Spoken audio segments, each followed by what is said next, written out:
This is ELEC120, problem sheet 1, question 2, solutions to part A. So part A asks to state Coulomb's law in words and write down an equation that relates the force F between two charges, Q1 and Q2, to the magnitude of the charges and their separation R. So that's essentially telling us what the equation is. We just need to explain it. It's just giving us all of our terms in our equation which we need to include.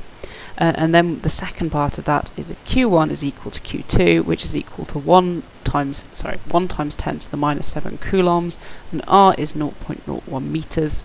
So, 0.01 meters.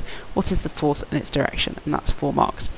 You may notice some similarities between question 2 and question 1. That's because this is another past exam question, but just taken from a different year. So there will be some overlap here, but these are really important things you need to know, so that's why they come up quite often. Well, this is taken, Coulomb's law is this part of your lecture handouts. So the inverse square law of electrostatics, or Coulomb's law, states the force between two charges is proportional to the product of the charges and is inversely proportional to the square of the distance between them. So let's just write that down in a neat way. So that's what I've got. The force between 2 point charges is proportional, the same as I've just said in the lecture notes. It's just a case of remembering that. And then we can write our equation. So that's F is equal to Q1 times 2Q. So that's the product of the charges, and inversely proportional. So that means divide it to the square of the distance between them. So that's R squared. And we've also got this constant term. So we've got 4 times pi times epsilon naught, where epsilon naught is the permittivity of free space, and that's Coulomb's law. So that is 2 marks. Yep, 2 marks. Next up, let's put some values into that equation and see what happens. That's basically what we're being asked to do.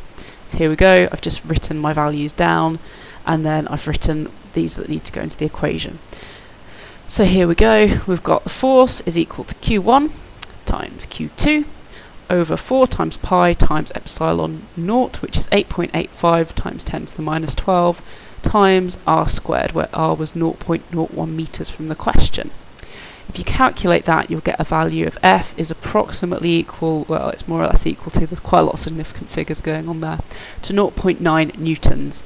And this is a straight line between the charges moving away from each other, because they're just two positive charges, so they're going to try and get as far away from each other as they can in a straight line, and the force that's pushing them apart is 0.9 newtons. And that's it for part A. So that is 4 marks in the bag just there.